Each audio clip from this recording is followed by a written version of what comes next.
Welcome back, ladies, to another episode of Dream, Heal, Thrive. My name is Monet Farcole, and today we're diving into a conversation that I think is a true game changer. I don't think we talk enough about it, but it's boundaries as the ultimate act of self-love. So if you've ever felt drained, overwhelmed, or like people are taking more than they're giving, this is the episode for you. We're talking about why boundaries are not just necessary, but they're really a radical form of self-care and self-respect. And I'm Charisse Reed. And today we're taking a step further because without boundaries, you are pouring from an empty cup. We say that all the time. We're diving into how setting boundaries in love, family, and at work without guilt, without apology, and without fear of losing people who were never meant to stay. Before we get into the topic, I do want to say, please stay with us until the end of the video because we have something very special for you at the end. What are boundaries, right? What are boundaries and why do they even matter? Because I really don't think there's a lot of conversation around boundaries, or if it is, it's just like up in the air somewhere and they'd say, oh, yeah, set boundaries. But let's really talk about why they really matter. So the first thing is boundaries aren't really about really pushing people away. They're about protecting your peace. So it's how we can interact with people. We still want to interact with people, but it's interacting in a way that is safe for us. That's just why it's so important. And then without those boundaries, we end up being resentful, exhausted, overwhelmed, disconnected from ourselves because we've just given too much. And it's so important to understand because if you don't really understand healthy boundaries, right, you could just be like, no, no, no to everything. Then you find yourself isolated and alone with no real connections to other people. This is about creating healthy boundaries, really being intentional and thinking it through about how you can set boundaries as an act of self-love and self-preservation, to be quite honest, because you deserve relationships, right? We want to have relationships in our lives, but we want to have relationships that honor and respect us. It was so funny that you even say that because when we think about boundaries, it has such a dark and negative undertone. And it's actually not negative. It's not negative at all because, once again, it's protecting your peace. That's the beautiful thing about it because when you have that, then you're happier because you're not overwhelming yourself. You're not going against things that you really don't want to do because you haven't set them. Yeah, And it's almost like the boundary is not like about building a wall. It's like right. building a filter.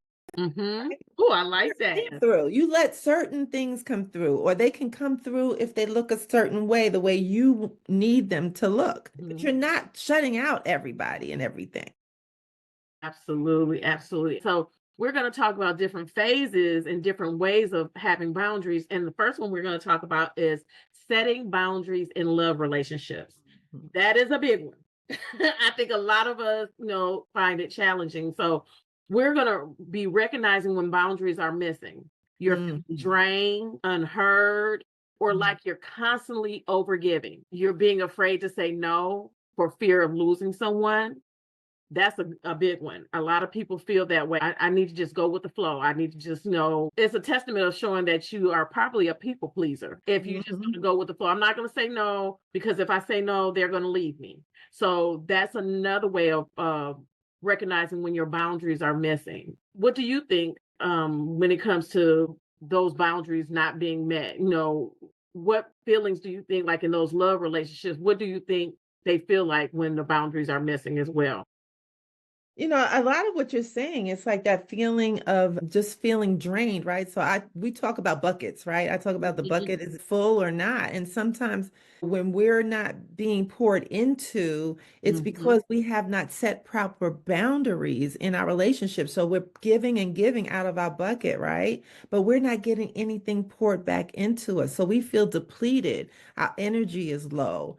Those thoughts, those really bad thoughts start ruminating, right, in our minds around our self-worth. But it's because we didn't set boundaries. it goes back to that. Mhm. So that's how I think we feel a lot of times when we don't set those boundaries. Yeah, and another thing is to add to that, you get resentful. You start feeling like, I'm doing all this stuff for them and they're not doing anything back. And you start getting real resentful. And that's when your attitude changes. And that's when it really starts to get rocky. Yeah, yeah, And and we like to have a balance around here. So ways that we can set healthy boundaries in love is identifying what you need. Respect, space, emotional safety. You have to be honest with yourself before you can be honest with anyone else. yes, What is it that you need? What is it that you really want from this relationship? Because what you want and what they're able to give may not even be, in alignment. So you have to ask yourself those questions. What is it? I want the respect. I want space. I want emotional safety. You want these things. Then communicate early and clearly. I mm-hmm. need time for myself. And that doesn't mean I don't love you. Mm-hmm. And that counteracts where you're setting those boundaries and you're saying, okay, you know what? I love you, but I need some time to me. I need some me time. I want to go to the spa, or I want to go go for a walk, or I want to just have time where I'm reading a book. A lot of times when you're in a relationship, sometimes one person wants to be under the other person, and you may not want that all the time. So you have to be able to clearly communicate that so they'll understand. And that's setting your boundaries. And then the other thing is stick to your standards. If they don't respect your boundaries, then they're not your person. Right. If I'm telling you this doesn't feel good and I would like it if you do this, and then they still step over that boundary and they keep doing the very thing that makes you uncomfortable, then you need to reevaluate who you're with and say, okay, is this the relationship for me? Or should I go ahead and exit stage left? Yeah. And it's like, what are we saying to our partners if we don't have boundaries? What are we saying? Like, you have no boundaries? Like, I can just do whatever I want. I can say whatever I want. I can move and groove however I want. That does not give a good signal to that other person about how you feel about yourself. So it's so important. That's why going into relationships unhealthy is not a good idea, because when we do our work, when we heal our hearts and we get into a better space, we're able to advocate for ourselves and to realize that we're worth having boundaries. And if, like you said, Charisse, if you can't respect my boundaries, then you're not the person for me. Not everyone gets access.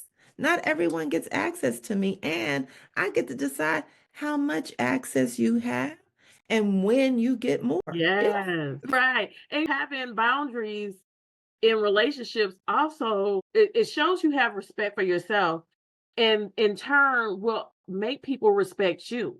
Because if you don't respect you, why would I respect you? Even if I go in a relationship and I'm crazy about you, you allow people to treat you the way they see you treating yourself. So if you don't take care of yourself, if you're not doing the things that's going to keep you healthy and happy, why would I do that for you?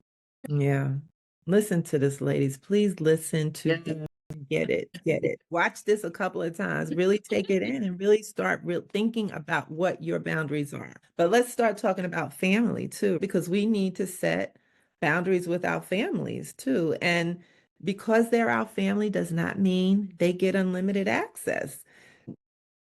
We've been talking about being moms of adult children, and there's certainly Yeah. some boundaries that we have to set now with our adult children that we didn't when they were growing up. And sometimes we guilt trip ourselves and our family, whether it's our children or just other family members, might guilt trip us as well. And then the boundaries begin to blur because now we're in our heads about it. And am I being a good mom, or am I being a good sister, or whatever? Am I being a good daughter, right? To our parents, even. So, not getting clear about what healthy boundaries look like in your familial relationships will put you in a position where you can just start being guilted out of any kind of boundaries with them. And you can absolutely love your family and still say no. Yeah, You know, absolutely. it's a healthy thing. It's a health, because you know what? Otherwise, if you don't, you're just going to be resentful and nasty. Yeah, yeah. It's going to come out, right? It's gonna come out one way or another, and you're not gonna want to come around. You're gonna be like, you know what? I'm not going to the family Right. dinner. I'm not going for a holiday. I'm not doing any of that because I don't feel like dealing with whatever. And it changes the energy in the room Yeah. because you don't have those boundaries. So Yeah. it's okay to say no. I mean, no, they may not like it, Mhm. but at the end of the day, you teach people how to treat you. Yes. Even our family. So how do we set boundaries with family? One of the things is we might give limited access. Not everyone gets the same access to us in our lives and everything that we're doing. So you don't have to share everything that you're doing. If you know that you have a family member in particular who is very judgmental and you guys don't see eye to eye on life, well, that person probably does not get to have access to all the things that you're doing in your life. You don't have to share all of that. You can have some discernment about how much you share with your family. And then redirecting those toxic conversations when things start getting out of hand and people start crossing those boundaries and saying things that they really shouldn't, that feel disrespectful, that feel like an affront to you. And you can just say something about it. It's, just something as simple as, what, I'm not comfortable discussing that, period. Yeah, and Yes. even right. And even if you're on a phone call and you feel like it's getting out of hand, you can just remove yourself from the conversation. Say, I don't feel comfortable talking about that. I'll talk to you later, and get off the phone so you can relieve yourself from that environment so you Yeah. won't get entangled in it either. Yeah. Getting sucked into even more toxicity as the conversation Right. gets. And then, take space as you need it. Breaks are allowed even with family. Sometimes you might just have to sit out some, dinners, or you might have to sit out some family time and just choose not to go, not to participate. And that's okay too. That's keeping yourself healthy and safe and also preserving your relationships. Because when you go around and you really don't want to be there, there's probably no good that's going to come from that. Yeah. So, you know what? You should have just stayed home. Yeah, right. And Stayed home. I have a friend that she has a dysfunctional family, as she says. But she was on holidays, she will give herself an hour to 2 hour limit. Mhm, She will go over there, enjoy everybody. Hey, how you doing?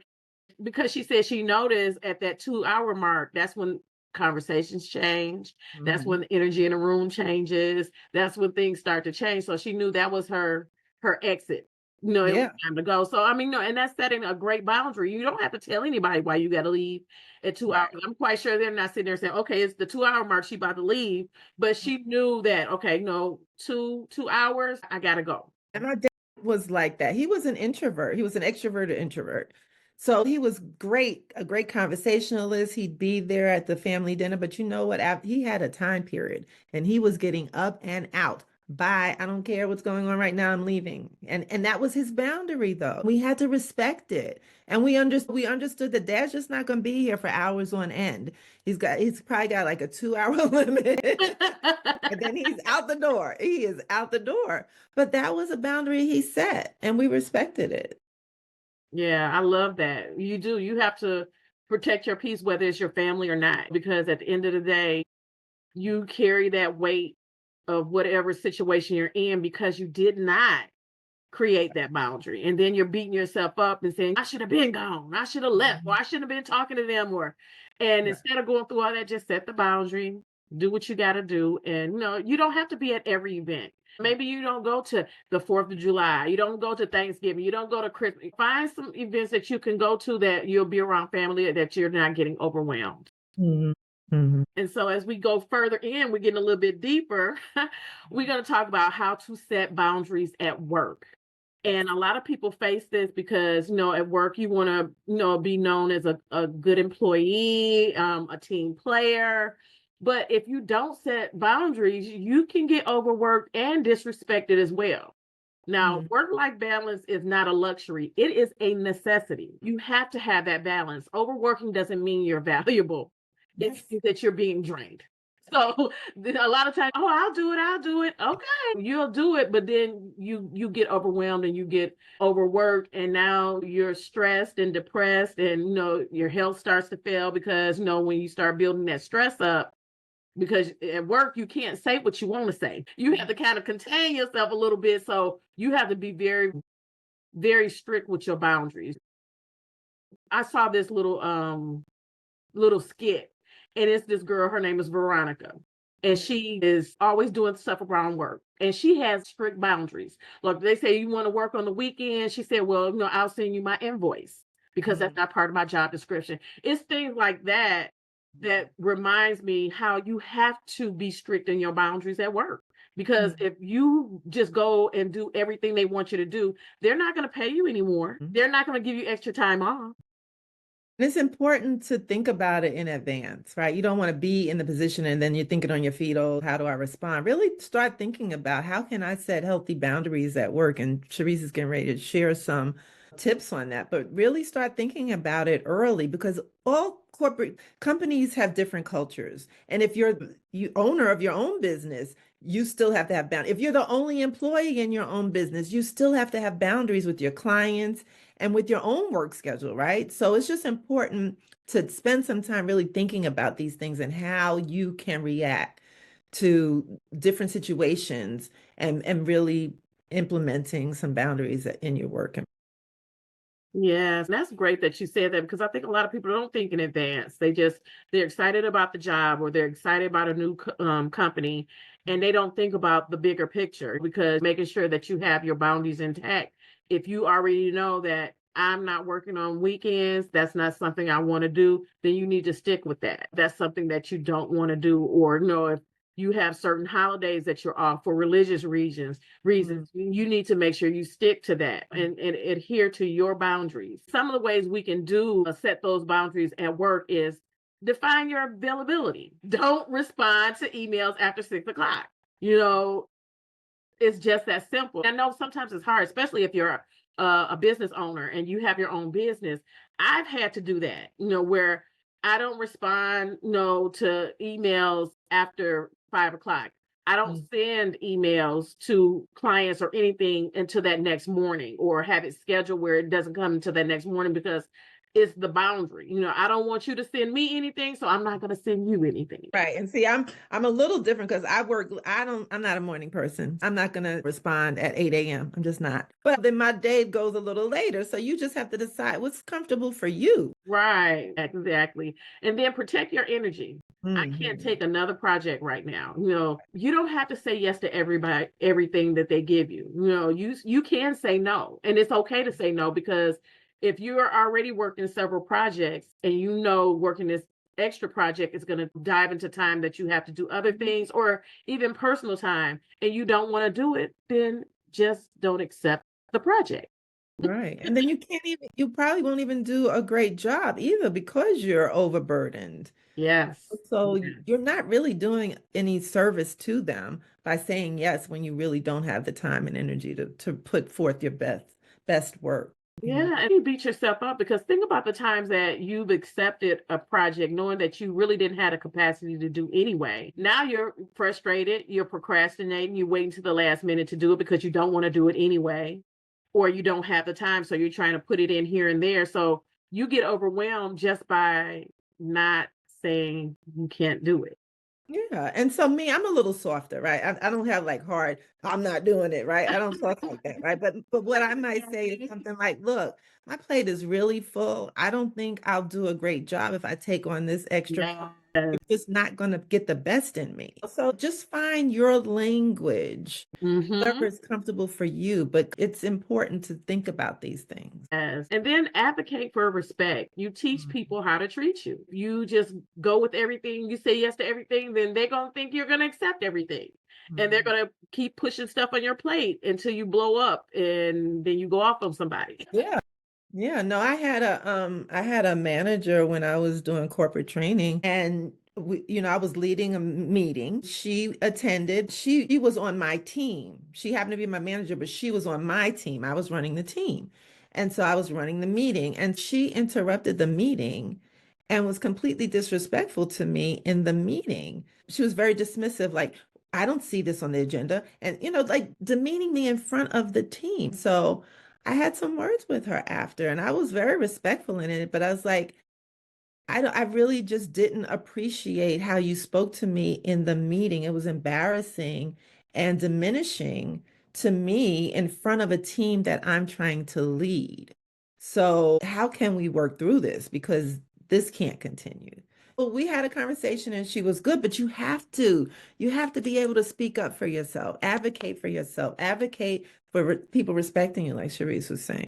Yes. And as always, I'm going to give you some affirmations. You can use these or create your own, because when you're setting boundaries, self-talk is very important because it's building up that momentum. Well, starting off setting boundaries can be a little challenging, but if you have some affirmations or some words that you can say to yourself to keep you in a positive light, then it'll make setting boundaries a little bit easier as it goes along. So here are my three that I like to say to myself. My boundaries are valid and I do not need permission to enforce them. That is a good one. I like that one. Saying no is an act of self-care, not selfishness. And I am worthy of relationships that honor my limits. Oh, I like that one. Yes, I do too. Those are lovely, lovely. And like Charisse said, if those don't resonate, find something that does. And it's important because you're reinforcing this for yourself Yeah. so that you can advocate for yourself. So, as usual, we always have an assignment for you at the end of our episodes. And so this week's assignment is identify one area where you need stronger boundaries, and whether that's in your relationships, your love relationships, your family relationships, or relationships at work. And then write it down and speak it out loud and take one small step toward enforcing it. And so, like as we were talking about, come up with the words, come up with some dialogue so that you have a go-to when these situations come up. You know what your environment is like. You know some of the challenges that you faced in the past. And so think about those. And how do you want to show up for yourself? How do you want to show up for yourself? Because your peace is worth everything. It just is. You'll be more available to in your relationships. You'll be happier in your relationships. There's no downside to this. There's absolutely no downside to this. Absolutely. And share your journey with us using the hashtag Dream, Heal, Thrive. We want to celebrate your courage and your growth and see how you're setting your boundaries. And so we have a freebie for you guys. So if you will check in the comment area, we have a link to a freebie on how do you navigate all of this? How do you create healthy boundaries in your life? Because we feel so strongly about it. We felt like we needed to take a deeper dive into this and really give you some additional information and some additional ways to work through this. So please take advantage of this. It's in the comments. Just follow the link and you will not be disappointed. I promise you. So as always, if this episode resonated with you, please don't forget to like, comment, and subscribe. And please share it with someone else who you think could benefit from learning more about how to set healthy boundaries. That's all for this week. So here's to dreaming, healing, and thriving. See you next time. Bye.